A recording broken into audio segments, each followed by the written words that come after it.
तो एक बार जब हम मंत्र जप में जुट गए तो गुरुदेव की जो पुस्तक है अखंड ज्योति, तो बचपन में तो अखंड ज्योति में जो कहानियाँ लिखी होती थीं उसको पढ़ते थे। लेकिन अखंड ज्योति इस तरह से बनाया गया है कि अगर आदमी जो है हर दिन एक पन्ना पढ़े, 2 पृष्ठ पढ़े, 2 पेज पढ़े, तो 1 महीने में उसको पढ़ डालेगा।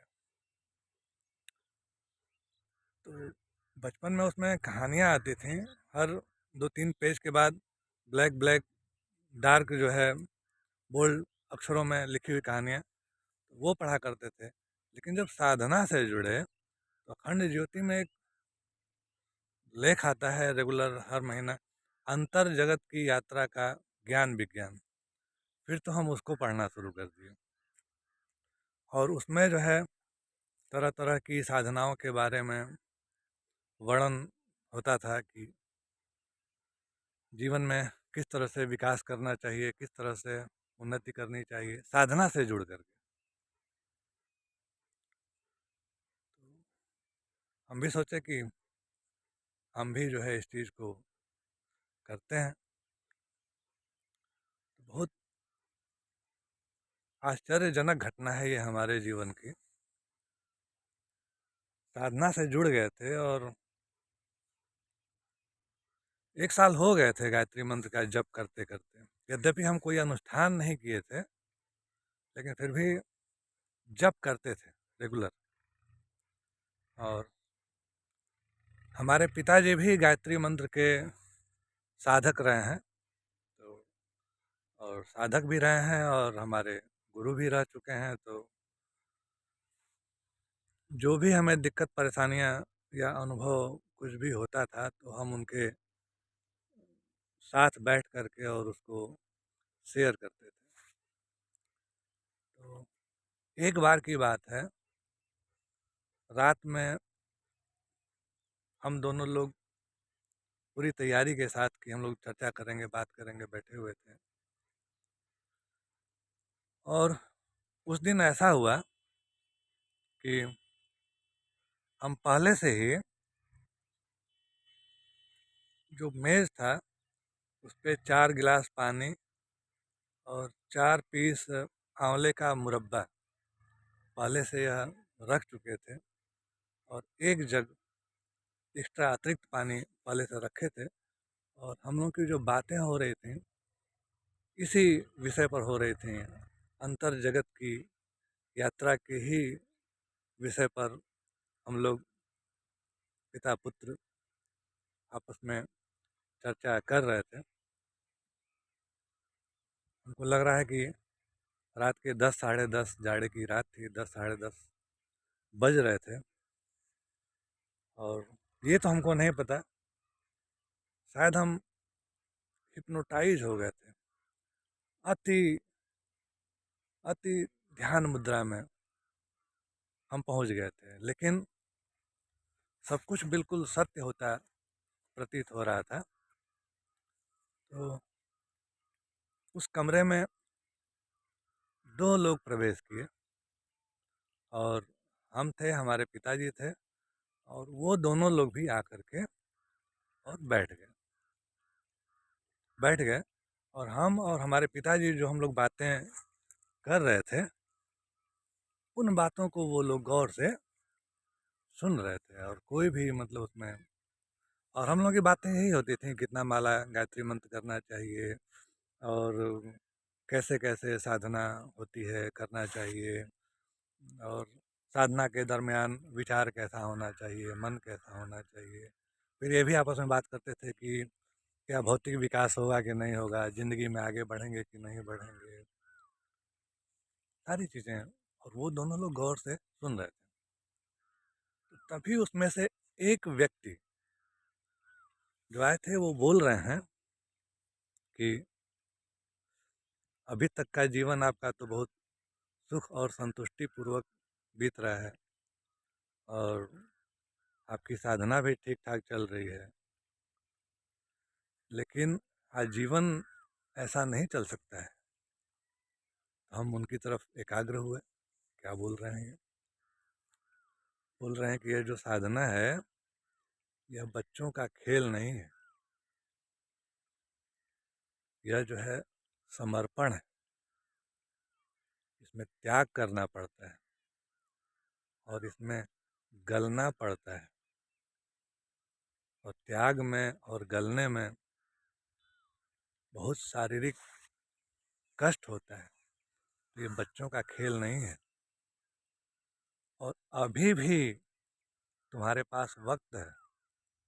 सोच लो, अगर तुम साधना को बढ़ाए तो जिस प्रकार से आग में ईंधन जल करके समाप्त हो जाता है, तो वही गति होगी। सोच लो। अब हम तो उनको सुन रहे थे और ये सोच रहे थे कि क्या बोल रहे हैं, क्यों बोल रहे हैं। तो फिर जो है हम बोले, हम भी बोले कि नहीं, ऐसी कोई बात नहीं है। अब एक बार चल दिए हैं तो चलते ही रहेंगे, रुकना ठीक थोड़े है। तो बोलते हैं ठीक है, अगर इतना संकल्प है तब तो यह बहुत अच्छी बात है, लेकिन चुनौतियाँ और कष्ट बहुत आएंगे। अभी तो जिस रास्ते पे चल रहे हो तुमको लग रहा है कि मखमल बिछा हुआ है, फूल बिछे हुए हैं, लेकिन चलते चलते एक वक्त ऐसा आएगा जब अंगारे नजर आएंगे, कांटे नजर आएंगे। तब क्या करोगे? तो वक्त है, लौट लो। हम भी बोले कि नहीं लौटेंगे, चलते ही रहेंगे। तो वो मुस्कुराए, और मुस्कुराने के बाद वो बोलते हैं ठीक है, अगर इतना दृढ़ संकल्प है फिर तो बहुत अच्छी बात है। तो चुनौतियों से, कष्टों से और परेशानियों से डरना मत, घबराना मत। जब भी चुनौतियाँ आएंगी, कष्ट आएगा, परेशानी आएगी, तो मैं और उनके बगल में एक लोग बैठे हुए थे,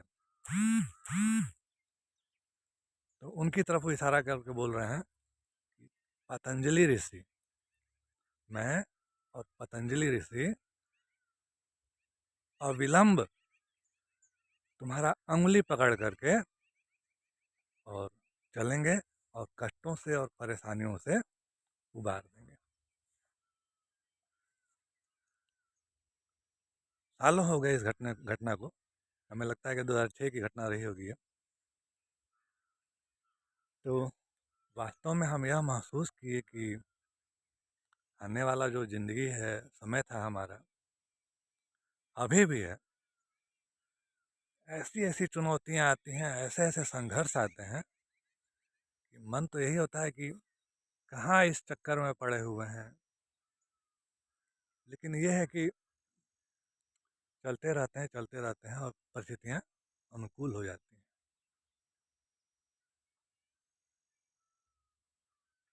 तो